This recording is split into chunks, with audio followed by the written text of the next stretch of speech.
Hello, and welcome to Life Diaries, a space where the pages of life open up, one story at a time. These are tales written by experience, spoken from the heart. Take a moment for yourself, and let's begin.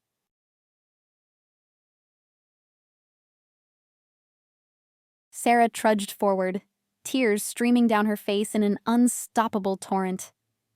The world before her eyes blurred into a murky haze.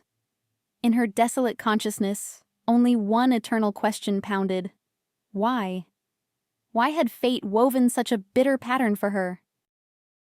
Her life had begun in the bosom of a prosperous family, where she was the only child. Her father adored her, fulfilling her slightest whims. However, despite this unconditional love, Sarah grew into a well-mannered girl, a stranger to caprice. She sincerely loved her parents and showed brilliant academic performance. Her school diploma gleamed with gold, her institute diploma with scarlet. Her passion for sports brought many deserved awards. All these achievements were genuine, forged by hard work and her own sweat. Her father brought her into his business, initiating her into the intricacies of the family affair. And here Sarah amazed him with her sharp mind and business acumen. But then disaster struck. Her father passed away under mysterious circumstances. While hunting with friends, a tree fell on him. The fall proved fatal, hitting him directly on the head. Death was instantaneous. For Sarah, who had always remained her father's pride, this was a crushing blow. However, her inherent strength of spirit and firmness of character helped her overcome her grief. Sarah didn't just return to her affairs, but took over the leadership position left by her father. Her relationship with her mother had been cool from an early age. Her mother often envied her daughter for her husband, as if forgetting their blood relation, seeing in her not a child, but a rival. Nevertheless, Sarah maintained her love for her mother, although at times she couldn't comprehend the reasons for her behavior. Barely recovering from the sudden loss of her father, Sarah faced a new misfortune. Her mother was admitted to the clinic with a heart attack. Less than a week later, news came of her passing. And again, sorrow, a funeral procession, a final farewell. All these shocks had struck Sarah in less than a year. Left completely alone, she plunged headfirst into her business. The world outside the office ceased to exist for her. Harsh circumstances forced her to shoulder the burden of adulthood too early and realize the responsibility for the fates of hundreds of people working under her. Fate decreed that Sarah had no truly close people. Study and sports consumed all her time, leaving no room for friendly gatherings. There were classmates, fellow students, just superficial acquaintances, friends, but there was no one with whom she could share her innermost thoughts, ask for advice. Her best and only friend had always been her father, but he had been gone for 3 years, and this loss still tormented her soul. And then, in the midst of this emptiness, he appeared. Their meeting was a gift of chance. They met at a celebration dedicated to City Day. Sarah was present as an honored guest and sponsor, and David turned out to be the son of an influential deputy. From the very first minute, David made a strong impression on Sarah. He was captivatingly handsome and possessed incredible charm. A whirlwind of meetings began. 3 months later, David proposed, and Sarah accepted without hesitation. They tied the knot, and David moved into her mansion. However, the marital haven turned out to be far from the rosy picture painted during the courtship period. Just a couple of months after the wedding, David started disappearing in the evenings, returning only in the early morning. He had no occupation and seemed to have no desire for one at all.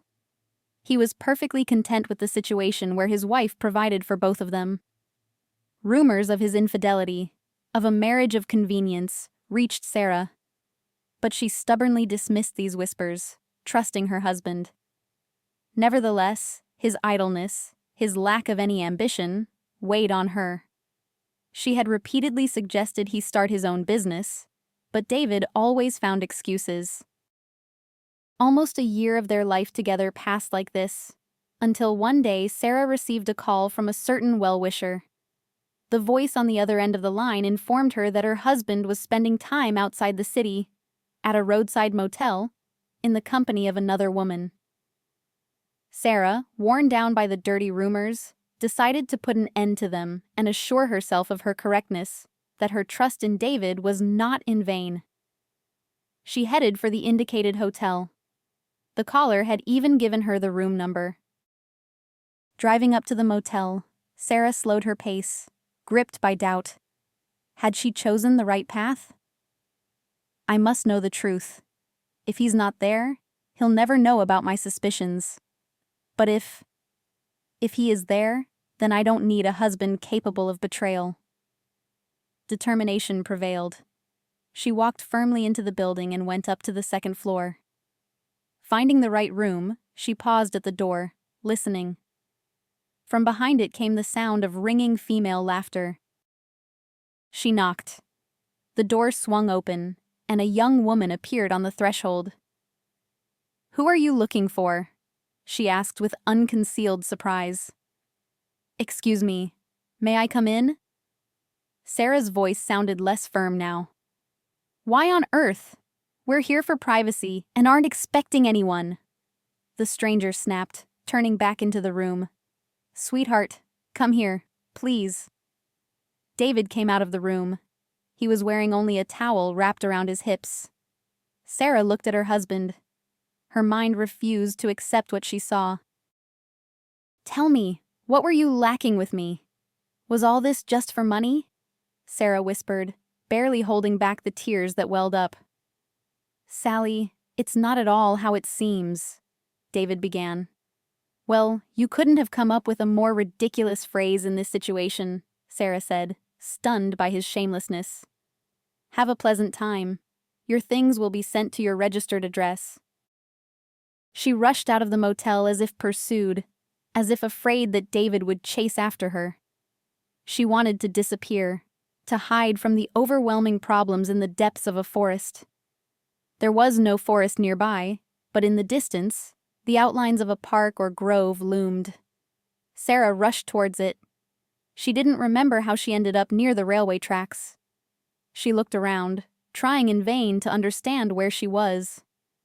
Her consciousness was shrouded in a dense veil. Sarah kept walking, and tears once again streamed from her eyes in an unstoppable torrent. The world before her remained unseen. In the confusion of her thoughts, only one question pulsed. Why? Why had her life taken such a turn? Suddenly, she stopped. Her head swam.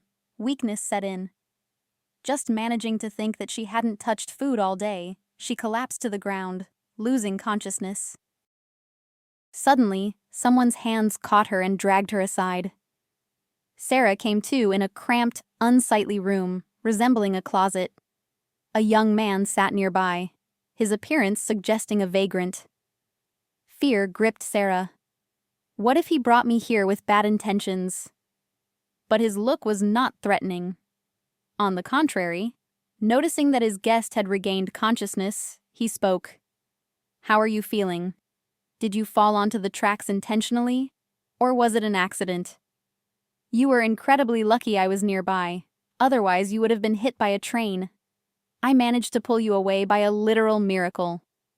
He kept talking, asking questions, but Sarah had difficulty processing what was happening. Finally coming fully to her senses, she looked at her savior again and asked, "Where am I? What's your name?" "My name is Michael. You're in my shelter." Michael looked at Sarah, ready to ask about the reason for her distress, but changed his mind at the last moment. A person can have any sorrow. Is it worth stirring up wounds? The thought flashed through his mind. But Sarah herself told her story, about the ungrateful, cheating husband, and about how she had fled without looking back. "Michael, I'm infinitely grateful to you. You saved my life. My husband is certainly not worth taking my life over on the tracks. And why do you live here? You're a very young man. Where are your family? Michael lowered his gaze. He was uncomfortable, but, returning frankness with frankness, he decided to tell his bitter tale. I had a family. My parents owned a fortune. They died together in a car accident, and I was left alone. More precisely, I also had a brother, because of whom I ended up on the street. My father willed the business to me. My brother couldn't accept it and set me up. A big setup. I had no choice but to hide. He promised to send money, but as you can see, I'm here, and I haven't received a penny. I'm not from around here. In your city, I have nowhere to go and no one to turn to. I tried to find work, but I don't have documents. And recently I found out that he declared me missing. Can you imagine? I'd like to go home and prove I'm alive, but those who consider me a debtor are eagerly awaiting that. And I'm stuck. They won't even hire me for the dirtiest job. So, Sarah, your story might not be the saddest. Your husband betrayed you, and I was betrayed by my own brother.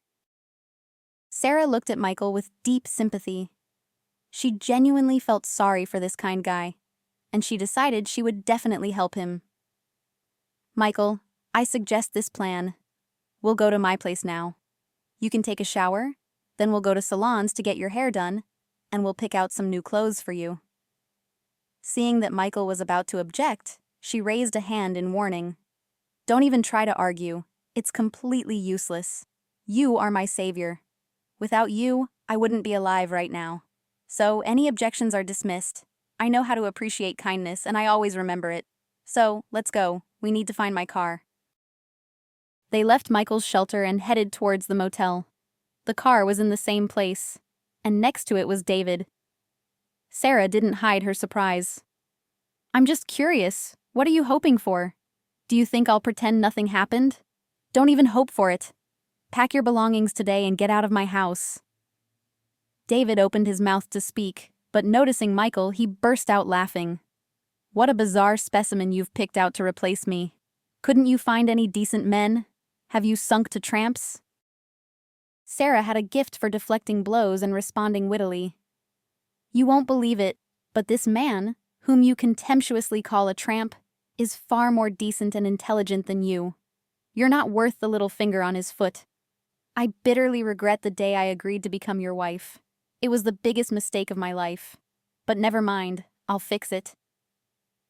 They got into the car with Michael and drove away. While Michael was getting ready in the bathroom, Sarah called a hairdresser to the house and ordered delivery of men's clothing. Everything needed arrived quickly. When Michael, freshly shaved and with a haircut, came out of the bathroom in one of her ex-husband's bathrobes, Sarah was astonished. He turned out to be not just attractive, but possessed a special charm. After the haircut, he looked even younger.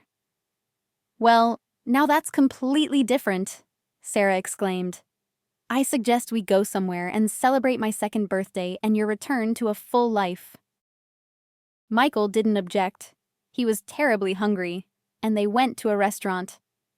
The clothes Sarah had chosen fit perfectly, as if tailor-made. He even expressed surprise. How did you manage to guess the size so accurately without a fitting? I can't always do that myself.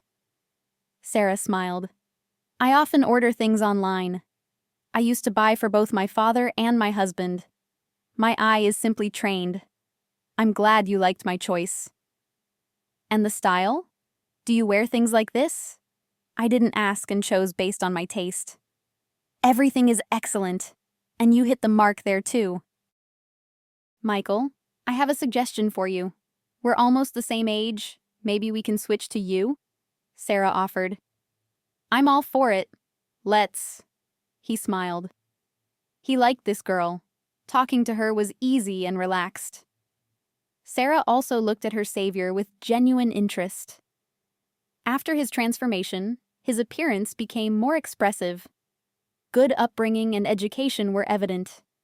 His manners revealed a person from a different circle. Imagine, she thought, if our meeting hadn't happened, What would his fate have been? Would he have remained an outcast forever because of his brother's baseness? That's monstrous. They arrived at the restaurant. The evening was wonderful. Michael shared stories from his former life. Sarah told him about hers. They remembered their parents, childhood years, student life. It seemed they spoke the same language. They were comfortable and happy together. Suddenly, the phone rang. Sarah excused herself and stepped away from the table. The conversation lasted about 10 minutes, after which she returned, beaming with a smile. "Is everything all right?" Michael asked. "Excellent news." "Yes, just amazing," Sarah replied. "My lawyers have prepared all the papers for the divorce, and tomorrow we can officially dissolve the marriage. I don't want to delay. I don't want to bear his last name, even formally, anymore." "Congratulations!" Michael exclaimed. "Thank you. But that's not all. I've found out a few things about your brother. In short, I'll help you get your father's business back. And in the meantime, if you want, you can work at my company." Michael looked at Sarah as if he couldn't believe his ears. "How? Is such a thing really possible? Who are you? An angel?" Tears welled up in his eyes. "It turns out you're my savior, not me yours. You brought me back to life. I don't know how to express my gratitude." "Stop it," Sarah said softly. "It will only be a pleasure for me to help you. So, will you agree to work with me?" "Of course I will."